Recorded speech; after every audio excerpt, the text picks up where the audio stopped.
And also, like we hear, or like we hear on social media rather, that for every patient that dies of COVID-19, there's a payment that is being paid, or there's a remuneration that is being given to the government. I think also, I believe, or I want to say, or I want to think that the government has actually maybe given out or issued out the order that just do the best you can. If the person dies, fine. If the person doesn't die, all well and good. When I got to, I think, the account section, there's a slab, because I think it's a 2-story. Something was seeping from the decking. I thought I was in a cave, like seeing a stalactite or a stalagmite. I was like, okay, is this liquid nitrogen? Because it was seeping, it was falling on the ground, hitting the ground. It was still freezing. I'm like, what's going on here? They were, as in if you go into Bagara, you can go to Bagara, like you can just literally go there. You see molds all around. I'm like, a hospital. On getting to Lagos Island Hospital, when we saw dead bodies on the floor, and the nurses and doctors were just looking at them without attending to them, where people, their brothers and sisters, were crying out of agony, out of that was the breaking point for me. Like, no, I think for me, I don't think I can stay in this country anymore. I have to sign an undertaking that would not cause mayhem, because I don't want to lose my brother. I have to sign an undertaking, and I have to pay you. I have to sign an undertaking because I want to use a medical facility. I'm like, are you a medical doctor? You did not sign the Hippocratic oath. You signed the Hippocratic oath. You took the Hippocratic. You are a hypocrite. The lady came with her husband. She was even screaming for help, trying to call on the attentions of the nurses. All of a sudden, I just heard the shout. The man was dead in a car. Just few minutes, they arrived at the COVID center. He was already shedding tears. Like, am I going to die here? Like, are you just going to, like... My brother, I saw death. Like, I saw COVID one-on-one. I saw death one-on-one. In fact, in the whole of my existence on earth, in a period of 5 days, I've seen more death than I've seen my entire life.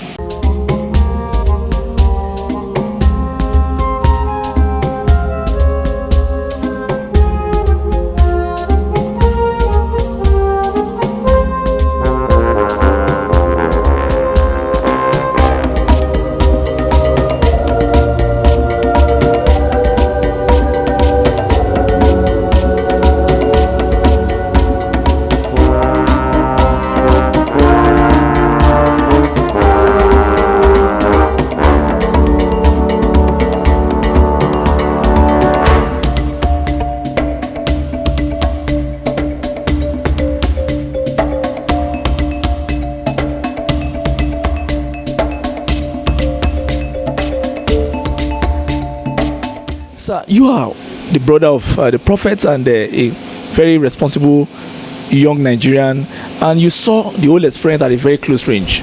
So how will you define those moments when you are taking him from one hospital to the other, and how will you define the character, the response of Nigerian doctors, especially the health system in Nigeria, sir? Your name first, sir.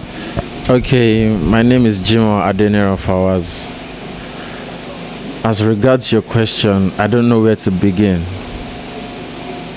It was tragic. It was appalling. It was heartbreaking. The experience alone was, I don't know what English to use to qualify what I went through, because I drove throughout the night. I didn't sleep until 2 days later. You lost your sleep? You didn't sleep? In fact, I had insomnia, because the experience it wasn't funny at all. Did you sense that there was a deliberate attempt by those people that you should just die, let's just forget it?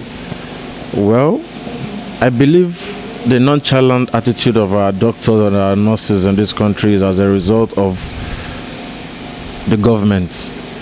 Because I believe if the government is actually taking care and paying their bills or their wages or salaries, I believe they will be very prone to carry out their job to the best of their abilities. And also, like we hear, or like we hear on social media rather, that for every patient that dies of COVID-19, there's a payment that is being paid, or there's a remuneration that is being given to the government. I think also, I believe, or I want to say, or I want to think that the government has actually maybe given out or issued out the order that just do the best you can. If the person dies, fine. If the person doesn't die, all well and good. But just tag everything to be a COVID-19. And I will tell you practically that a lot of all these deaths is not a COVID-19 case. It's just as a result of being nonchalant. Negligence. Yes, negligence. That's Part of the doctors. Yes, on the part of the doctors. But back to your question, the experience wasn't funny. We can only give glory to God. Which was the most saddest one? The one you saw and you just resigned and say, Nigeria Titon. That was when we left mainland on getting to Lagos Island Hospital, when we saw dead bodies on the floor and the nurses and doctors were just looking at them without attending to them.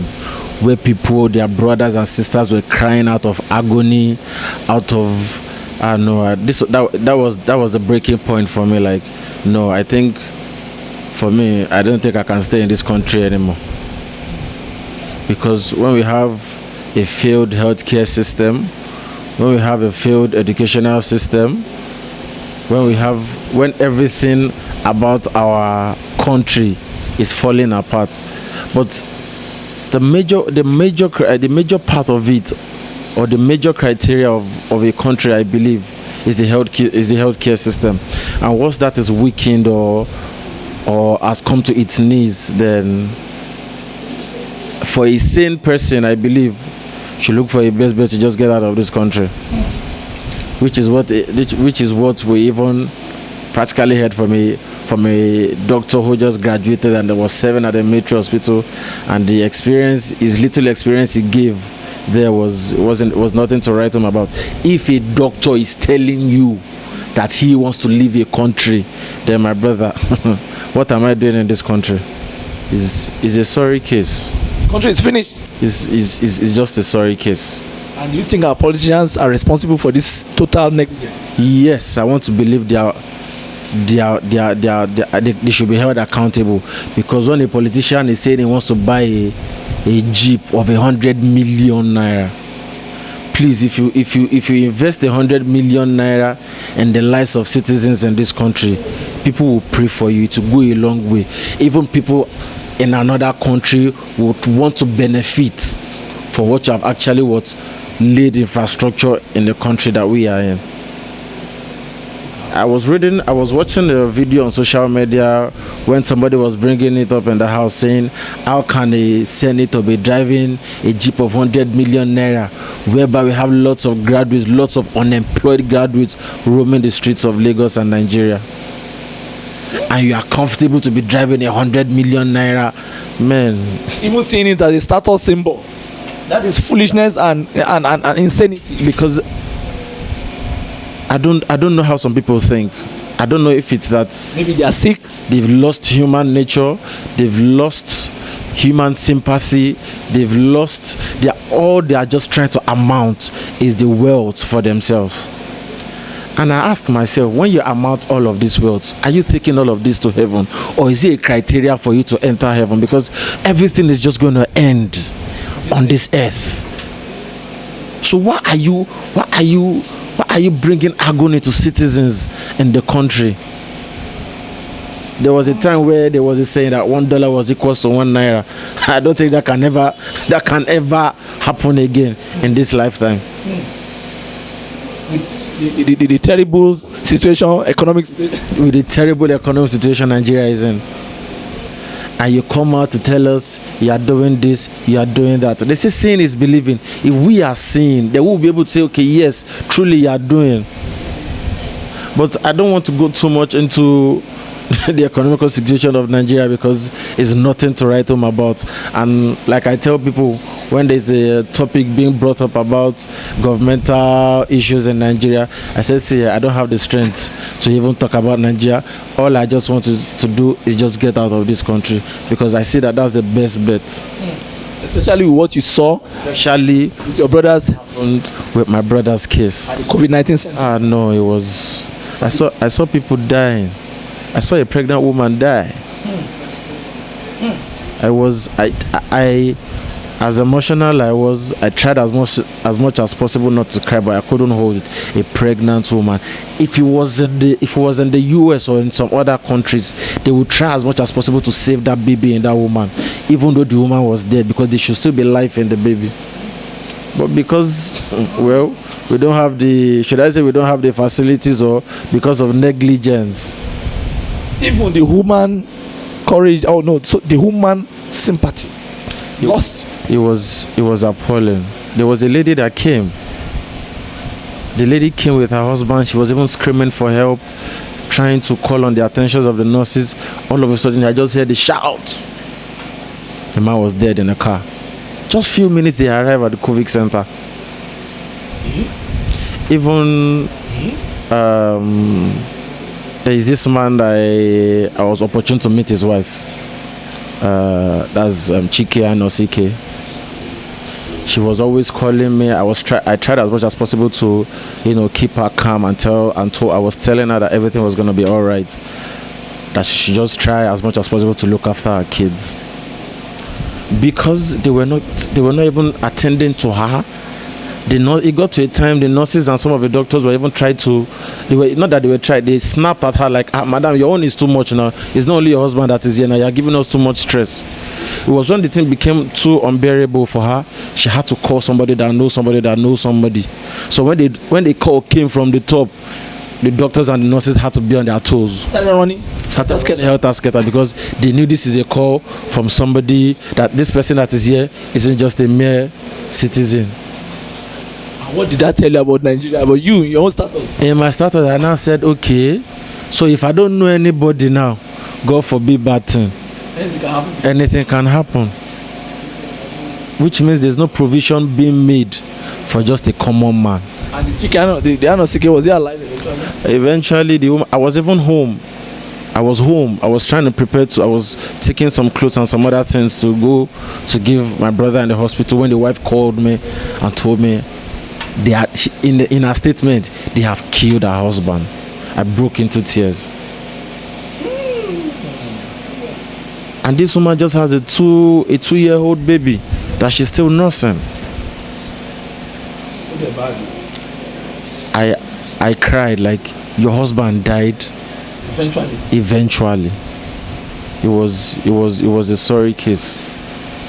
It was a sorry case. It was so disheartening. If this can be going on in our country, Nigeria, and still with all of our efforts trying to tell our government that, yes, look into this thing, look into these things, people are dying, but the fact still remains that they are hell-bent on the remuneration that is being generated from the death of every single human being. It's a Shylock system. Yes. Forgetting that God is going to punish them. They don't. You see, I believe that these people don't believe that there is God. Because if you believe that there is God, you have human feeling, you have human sympathy. You will love your neighbor as yourself, as the Bible has told us. But regardless, it is what it is. We pray that God in His infinite mercies should just look down in His mercy and just save this country.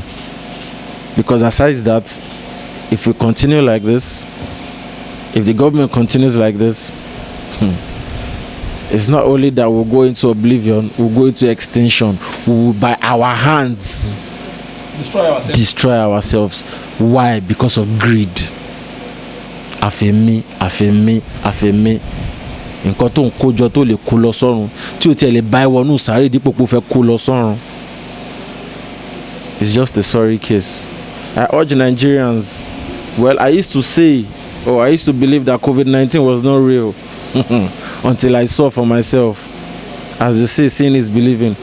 COVID-19 is real. It's very, very real. Please, in as much as possible, let us all protect ourselves.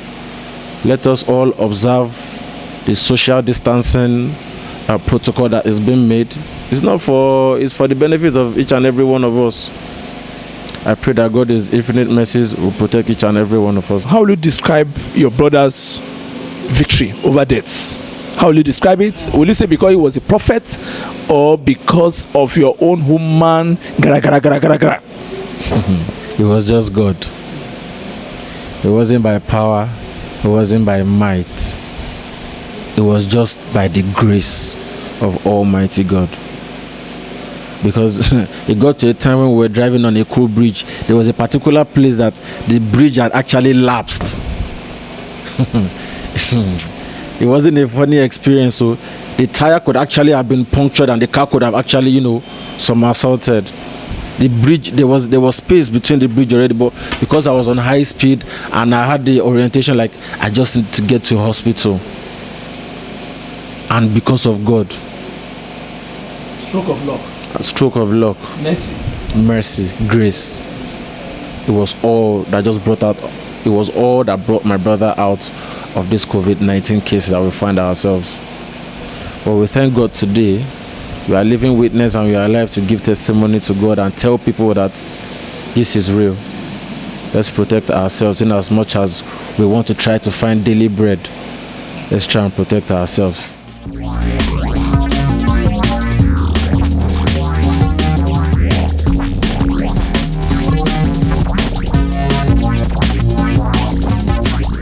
You are one of those, you are one of the younger brothers who saw the nightmare of trying to save a COVID-19 survivor.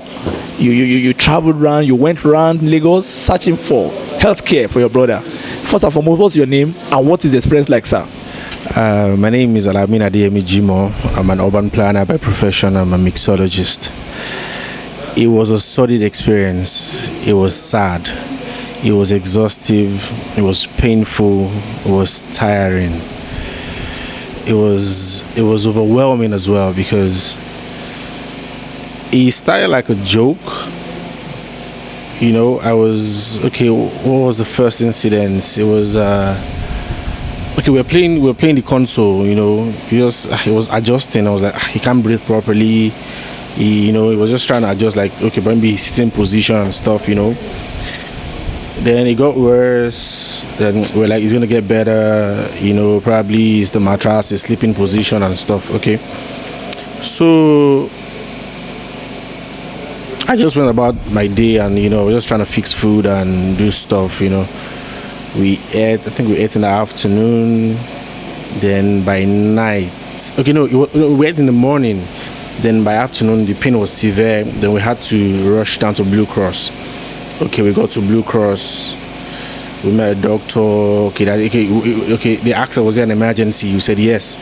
So we rushed to the emergency ward. They administered some drugs, some injections. He was placed on oxygen and stuff. So the doctor who examined him, a female, she said he had pneumonia. That it was just pneumonia. That was the diagnosis she came up with. So okay, we're on oxygen and okay, it was fine. After about maybe an hour or two, we paid the bill. Then wanted to go. Okay, no, they said the oxygen ran out. That we should not go home. That we should seek another hospital. That they will refer us. Okay, they referred us to Isalu. We got to Isalu. The doctor was not on seat. We went back to Blue. Did we go back to Blue Cross? Okay, we went back to Blue Cross to report to them that okay, the doctor is not on seat. So they were like, there's nothing they could do. We tried bargaining. When would oxygen be around? When would oxygen be around? When will oxygen be around? When would they have supplies and all? They were just dilly-dallying. They were just pushing us back and forth, and okay, finally he sort of felt better, so we came back home. I wasn't really tired, so I thought okay, everything is fine. I think I went to bed. my brother just came to wake me like, wake up, we're going to, okay, they said we should go to Lasso. Okay. But we're like, it's getting better, let's just go home, So he just woke me like, we're going to Ikeja. I'm like, in this night, like, what are we going to do at Ikeja? He said, we're going to Lasso. He said, Lasso. I got dressed, hopped into the car, I picked up the medical reports and stuff. We rushed to Lasso. I think it was about 10. The journey started from like 10 p.m. Okay. We got to Lasso at about 10. Okay, I was the one doing the registration. They said we should go and get a card. I got the card. I paid for something else. I can't remember. Then all of a sudden they didn't attend to us. I'm like, so why tell me to go pay for a card if you don't attend to us? So they pushed us away. They referred us to Bagada. Like Bagada is smaller hospital to Lasso. I think it's the same pattern because Tessie Embra's daughter also said the same thing, that they collected money for card. They said go and pay this, go and pay that. Then after that, they will now say there's no bed space. That's what they do. They just try. They collect your money, but statically and push you away. That's what they do. Because I was doing all the payments. I paid for the card. Same thing at Blue Cross. I paid for the card. You pay for card. You do all these minor stuffs. Collect money from you and tell you there is no bed space that you have to leave. Okay, we got to Bagada. Did we get a card at Bagada? No, we did not get a card. We met a fantastic doctor who helped us one way or the other. I went to buy Lexus. I administered Lexus to us. Okay, it got better. We're in a mosquito. There was another incident there. It was horrible, really. Bagada Hospital. In fact, the state of that facility is beyond deteriorating. When I got to, I think, the account section, there's a slab because I think it's a 2-story. Something was seeping from the decking.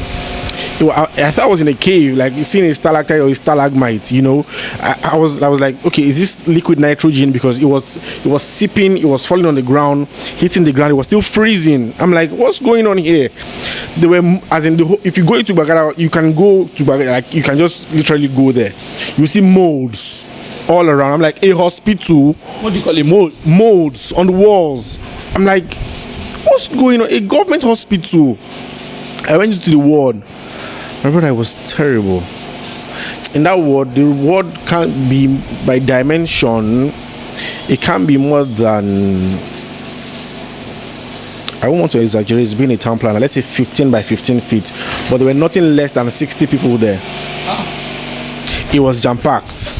It was very clustered. So no good ventilation. Ventilation, that's luxury. Luxury? Yes. Jesus. That's luxury. Just standing fans, little rickety fans, ceiling fans that were just rolling, and even AC, not AC. It was. I'm embarrassed, sir. It was terrible because even if highly embarrassed. If there was a COVID patient there, I'm certain out of those 60 people, maybe 40 people would have gone home with COVID. It was terrible. Then the doctor assisted us in the pain, in the whole confusion. It still felt a little better. They referred us to Lagos Island General Hospital. We rushed there. The case there was even terrible. Worse. It was worse. Bagada General Hospital. I didn't go. Okay, based on what I saw, I didn't go into the words. But what I saw there, I saw a dead person on the floor, a human. I'm like, Egbon.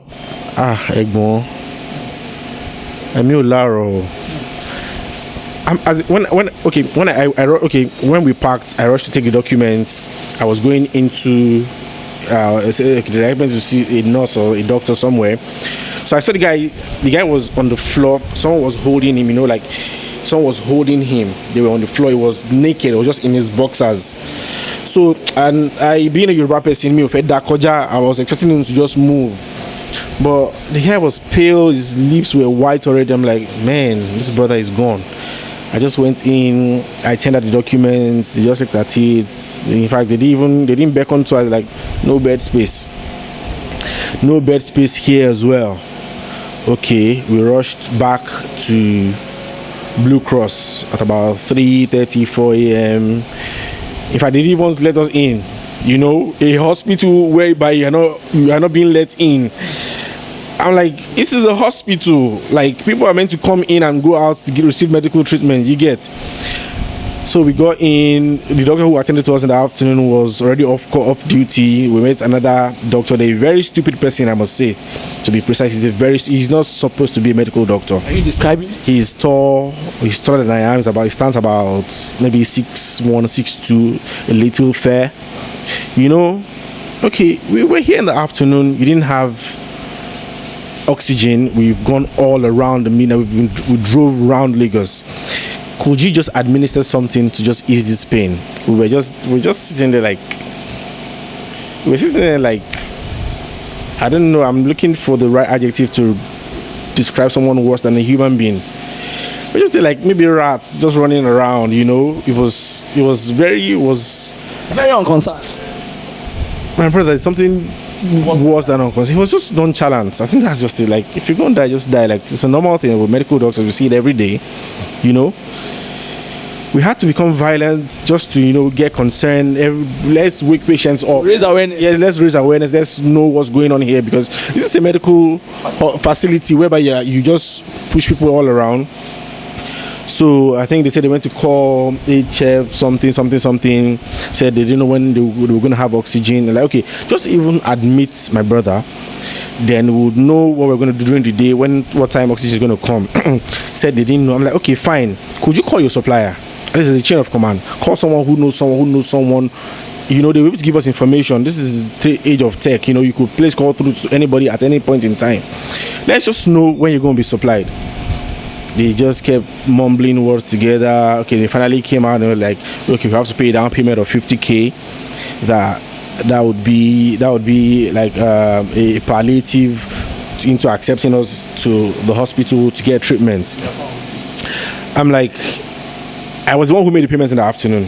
You know, I was the one doing the whole logistics. I'm like, I paid you guys in the afternoon. There was no hassle. We were there for less than 2 hours. You charged us. I'm like, okay, now, if I'm to, okay, fine, I'll pay this 50K. It's fine. But can I even know what your billing is like? Because in the afternoon, we just came in less than 2 hours. You charged us like 30K or more. Let me see the billing. Okay, like if per adventure, by the time we're leaving this place and we've not expended that 50,000, what happens? They said, okay, they're going to give us a billing system and this and that. Then, you know, I said, okay, fine. Then he went inside again. He spent another 10, 15 minutes. I had to go knock the office. What's going on? Then he came out. Then he went to the accounting office. He came out and said, if they're going to take us in, we have to sign. What was that word now? We have to sign an undertaking. I was furious. I have to sign an undertaking that would not cause mayhem, because I don't want to lose my brother. I have to sign an undertaking and I have to pay you. I have to sign an undertaking because I want to use a medical facility. I'm like, are you a medical doctor? You did not sign the Hippocratic oath. You signed the Hippocratic oath. You took the Hippocratic. You are a hypocrite. You know, it was so sordid. It was. I felt very obstinate. I felt like a foreigner. I felt like a refugee. Like, am I in my own country? You know. Then it became very horrible. Like, we just had to leave. Then my brother said he's just going to live his life in the hands of God. Like, if he dies, he dies. Then, because we've gone around Lagos. Then we came to a hospital close by here. Very fine hospital. Very fine hospital, white and blue, well laid out, you know. Then Sakamanji hospital. Very well decorated, like, medical facility. They must have oxygen here. Before I even told them my name or why I came for, the first question was, do you have oxygen? I asked would I call her a nurse or the receptionist?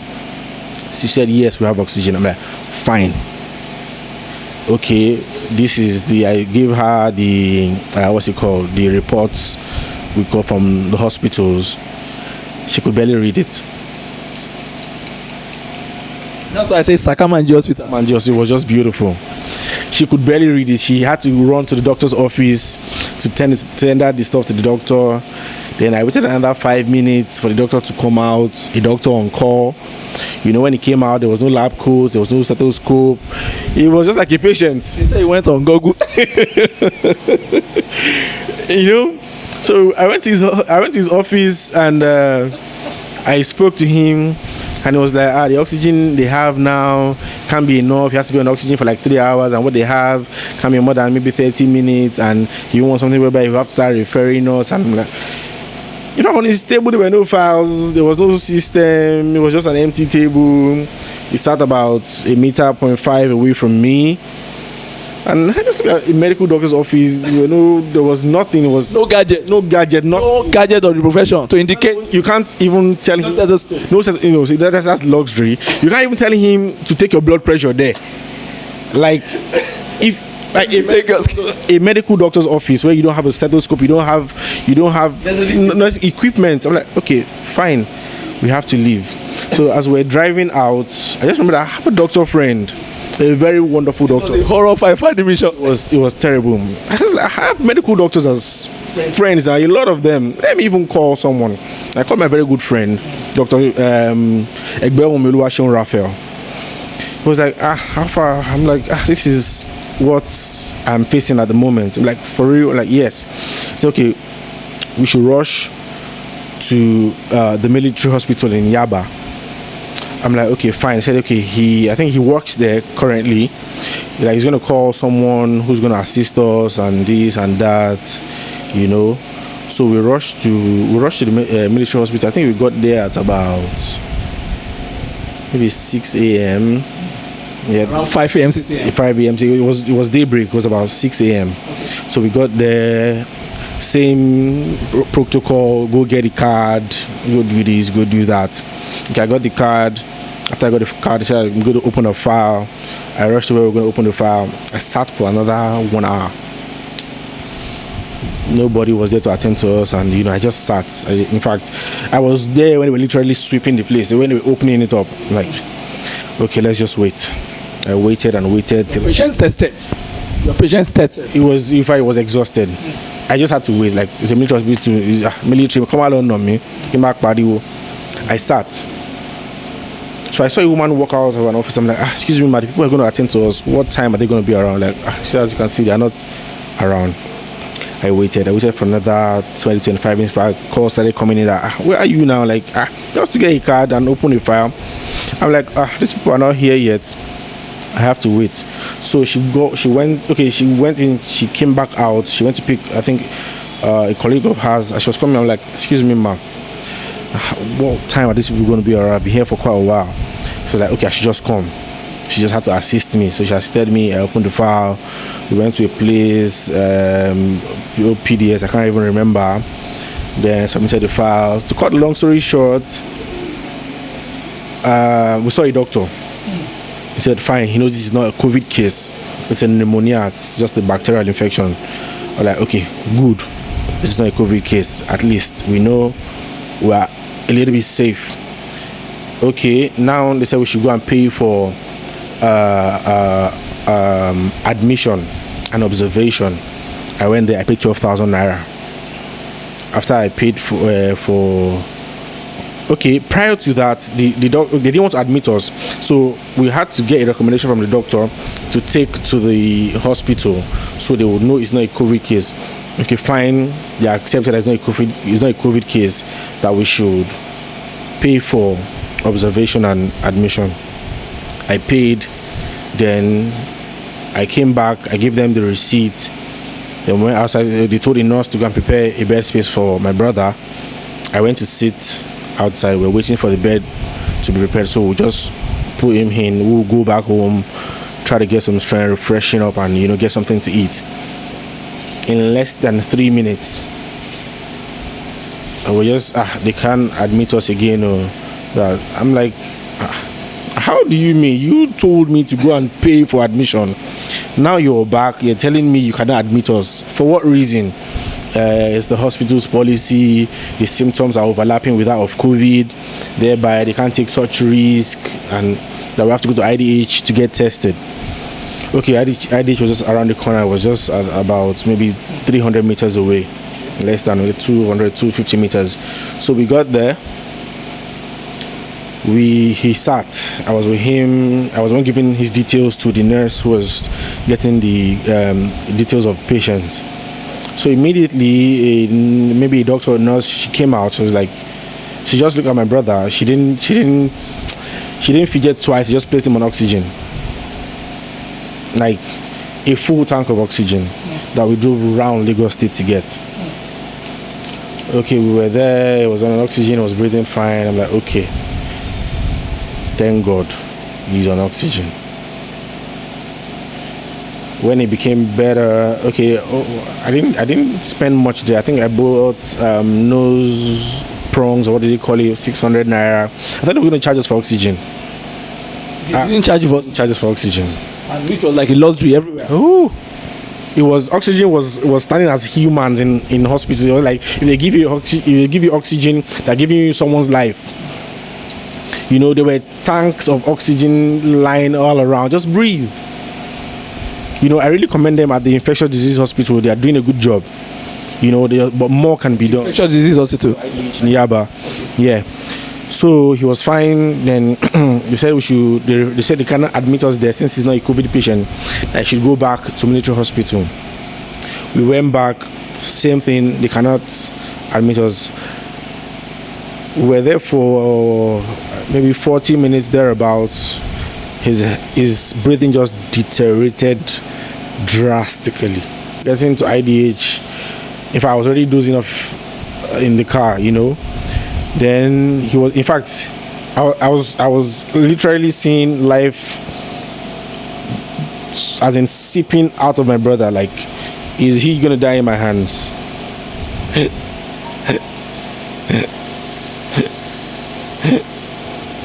He continued on and on for like 20 minutes.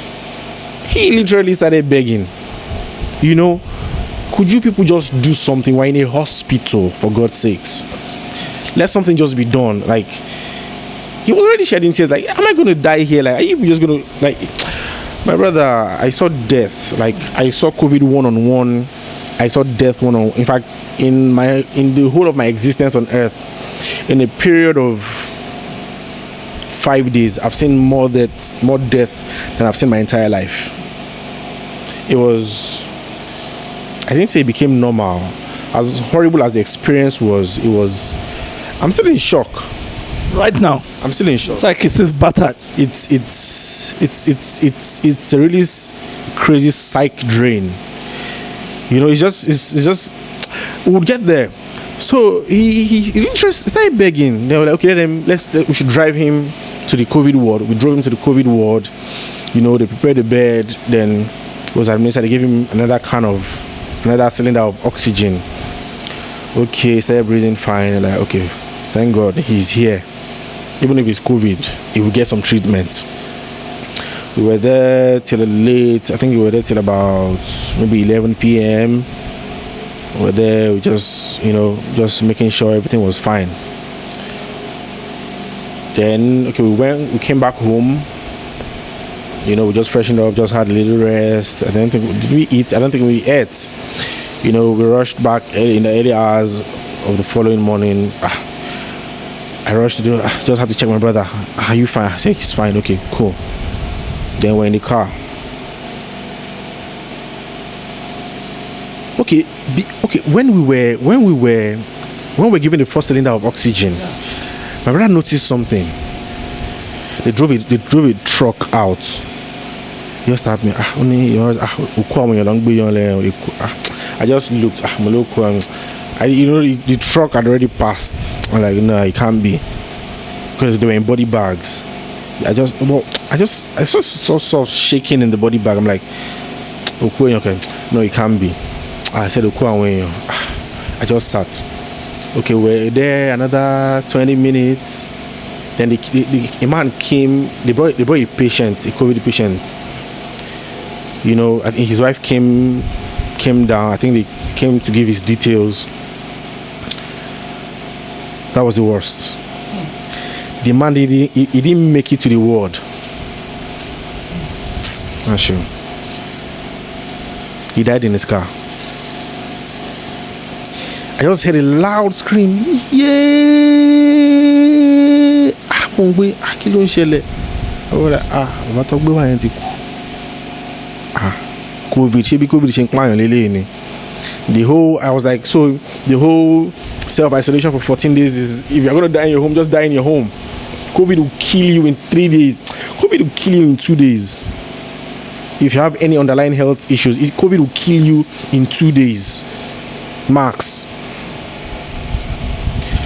Okay, fast forward to, he was in his ward and we were there the following morning and I think I cooked for him. I took food to him. He ate. He said he wanted Ribena and juice and stuff. I'm like, okay, we bought that. Then we came back. Coming back. In fact, that pickup is his signature to death. Once you see that pickup around, someone is gone. That vehicle, the pickup. That vehicle. Someone is gone. So we're in the car, car just parked. Finally, they brought body bags down. They were decontaminating the body bags. Then they got in. They brought someone out. My blood ran cold. They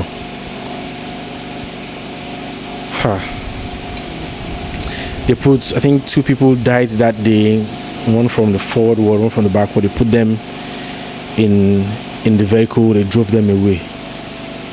Then it dawned on me that this is my own experience. At least the person that died in the car, I didn't see him. I just heard the shout. The other one, the truck was already driving by, and I saw this firsthand. I saw the officers get dressed in the PPE. I saw them decon the bag. I saw them walk into the ward. I didn't see them put the body in the bag, but I saw the body come out. I saw them dump the body in the truck.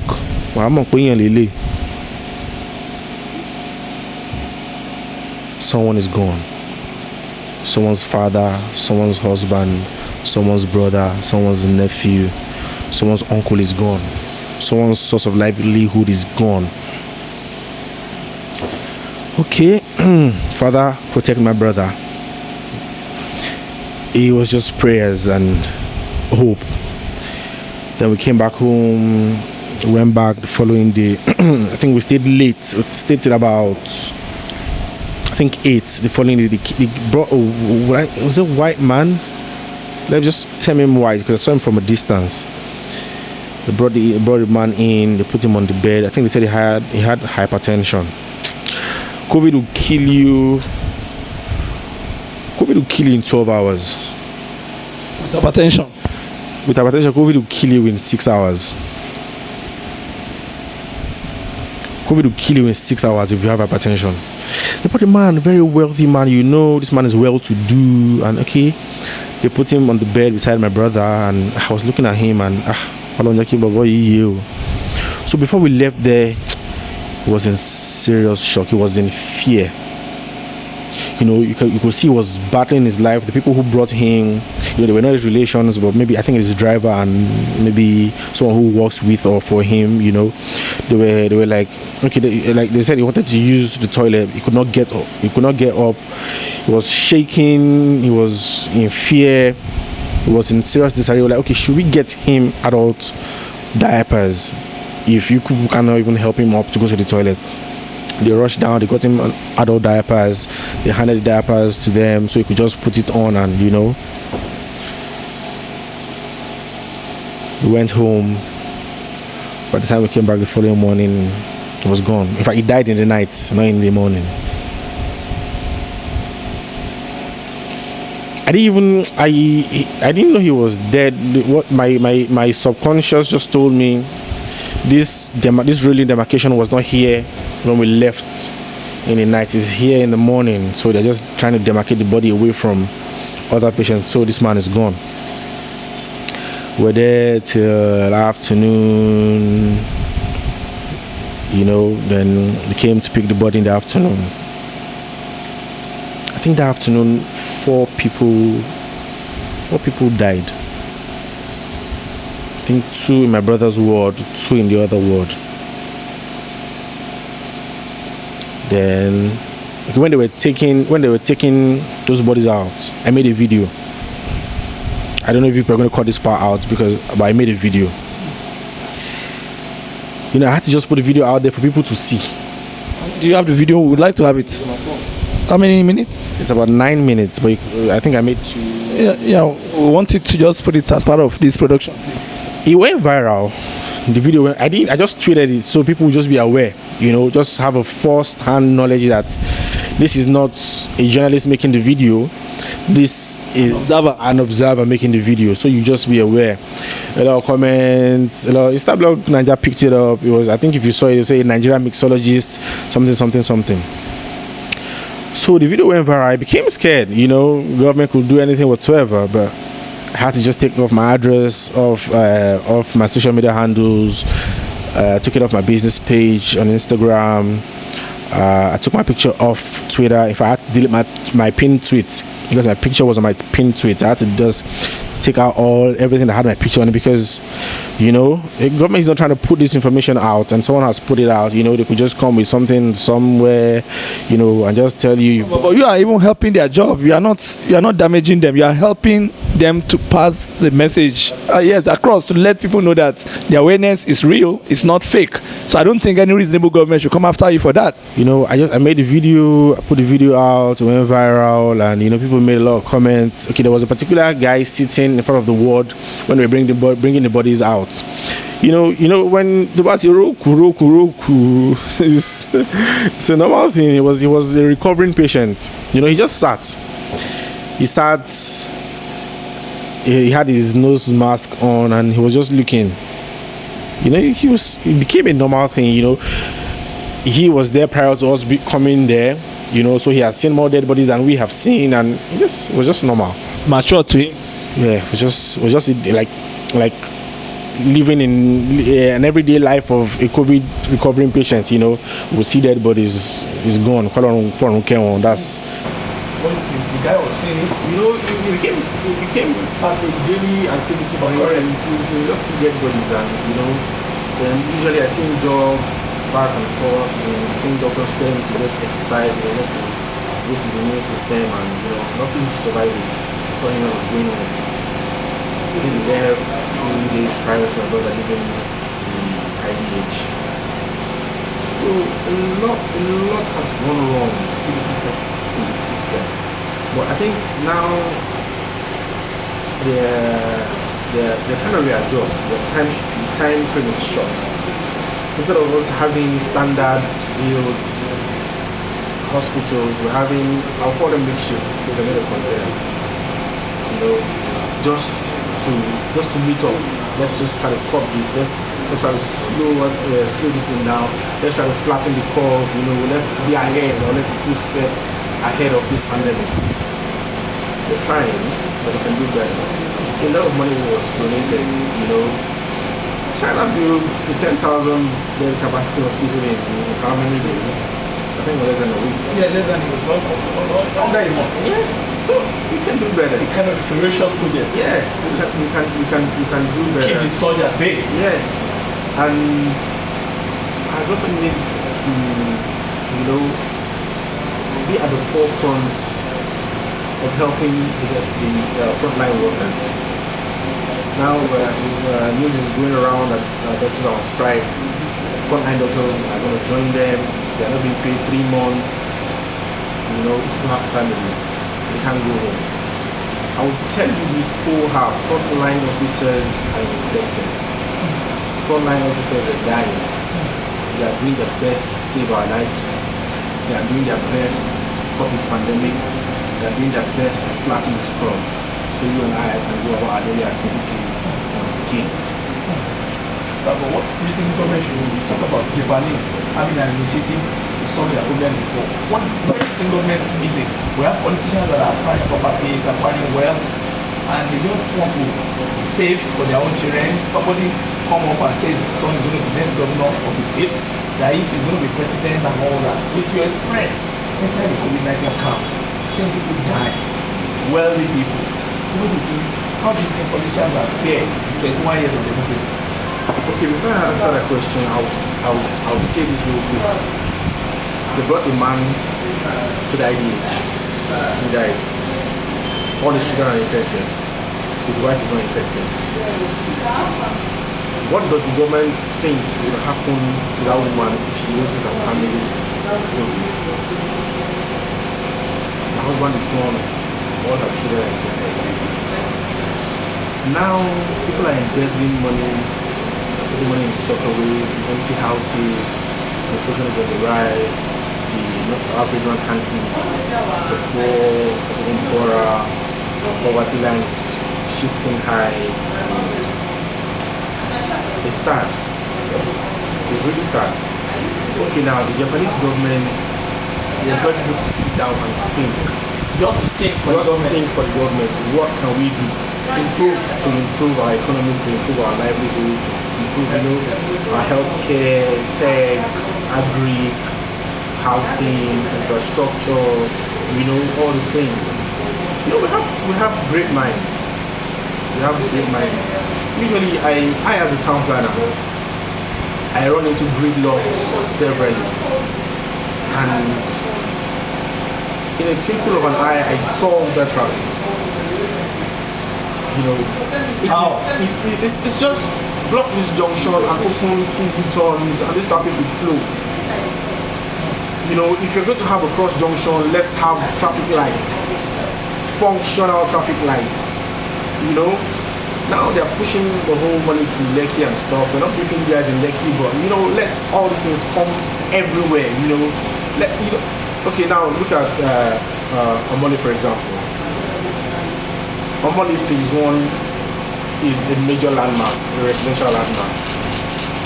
There is an opening in front of that estate whereby if you're driving from Bega, you can just swing and turn into Omole. If you're coming from Ogba, you can just turn into Omole. If you're coming out of Omole, you can go to Bega, you can go back to Ogba, even to Ikeja. That portion is a gridlock. You can just close it up, open a U-turn just before grammar school, open another U-turn at NNPC.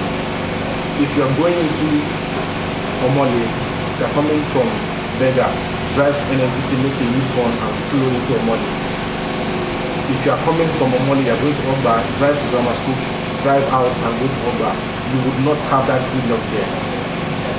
There was a particular day I drove out of Omole, I almost had an accident. How? The trailer was coming. I had the right of way. I was in the middle of the road already. I was just supposed to just flow into the traffic going to Ogba. The guy wasn't going to wait. It was top speed. I just managed. In fact, I was about drifting. I just had to move and swerve. If we had that in place, I would have just come out of Omole. I would have driven to grammar school. I'll have negotiated left. The traffic signs. Like man in front of a business hotel. We don't need a roundabout. All the roundabouts in the are being removed. Roundabout is a devastating planning. How would you plan a roundabout whereby you have about six lanes converging into 3? And trying 2 lanes and 1 lane trying to go round, 1 lane is trying to go into Lekki phase 1, and the remaining are trying to bust out. It's crazy. You don't do these things. You have to master plan in place. Fiscal planning and all those things. People should just work and lay out designs that are functional. Most of them are even sleeping now. Politics has and that's the problem. That's the problem with urban and regional planning. It goes pari passu politics, because if you submit a plan, there's no line of inclusion. The person coming into power is just going to go dormant, however functional it is. However functional. Okay, now there was this place. Can I address another place now? I think it's towards Agbo or something. Okay. It's not Bega. It's not Bega. I can't remember. Okay, that is MJ or Alatuko. Or is it Adibule? I can't remember. We're trying to buy around that day, so we're driving around. Okay, that is the side. Yeah, I think it should be Local side. Yeah, I think it's that area. Now, the sad thing about that place now is the road is bad. More than bad, it's horrible. Very horrible. More than horrible. It is not motorable. Highly unmotorable. But somehow, some way, someone conceived an idea to put a flyover. That's the Abule Egba. No, it's not even Abule Egba. The road is not even like, what's in that religion now? The road is not motorable. Maybe sun water. Maybe. The road is not motorable. It's not motorable. But you have a flyover. Flyover is meant to reduce vehicular traffic. It is not a design. It is not just supposed to be there. Which a bridge for, or it's not supposed to be your pet project. You know, just status symbol. Yeah, it's not supposed to be a political symbol or pet project. You know, it is meant to flow traffic. Now you have a road that's not motorable. You're having a flyover. Vehicle will not be conjunct, but I want to put on until I individual. Less than 300 cars are passing the road in a day, and you have a bridge there. You're talking about somewhere around Dalimo. Yeah, Dalimo to somewhere. It's horrible. Let's government, if people are void of ideas, employ people to think for you. If you can't afford people to think for you, travel all the time.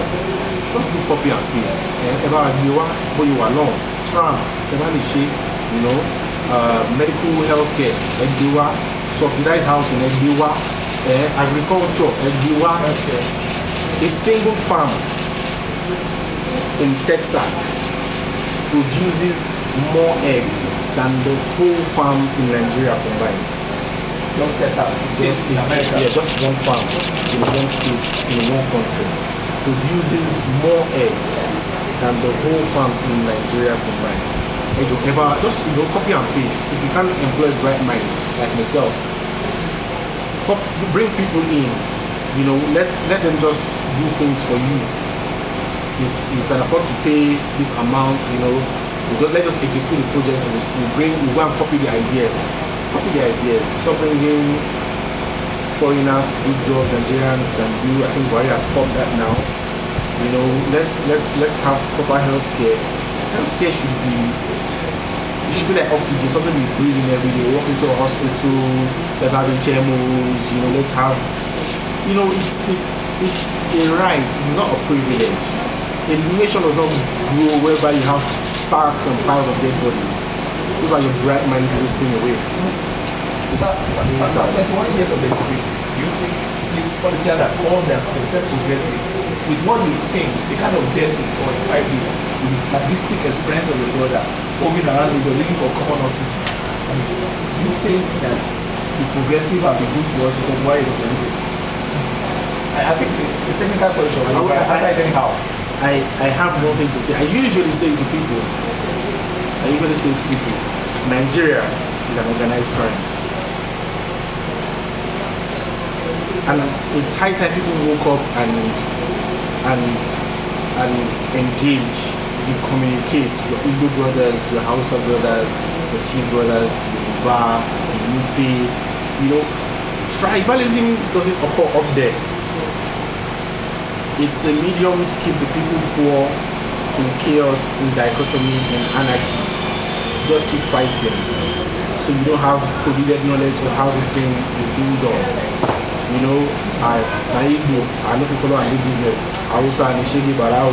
And you say Yoruba, say, no, it doesn't happen all the day. It eats at the same table, irrespective of what goes on in the Senate, in the House of Assembly and stuff. They all come at the table and they eat and they dialogue. In the name of greed, in the name of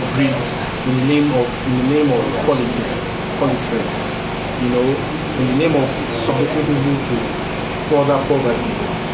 You know, once people are empathic, they're sympathetic with one another, you know, you want to do business, you can do business with an Igbo person in trust, in harmony, in love, you know, togetherness, in oneness, in the name of Nigeria. And we unseat these people, I think we can forget it. Because Corona brought humanity together. Because in the same world, we saw Igbo, we saw Yoruba, we saw Pakistani, we saw Indian. Yes. Corona has. So it was not about tribe, it was about humanity, it was about nation. It was about humanity, it was about survival. And we can't survive if the lone tree can't make the forest. We can't survive in isolation. We can't survive in isolation, we die alone. But we have a lot to do. This pandemic has brought a lot. It's opened, it's pushed us to new horizons. Has helped us to think further. Has helped us to know how to survive better.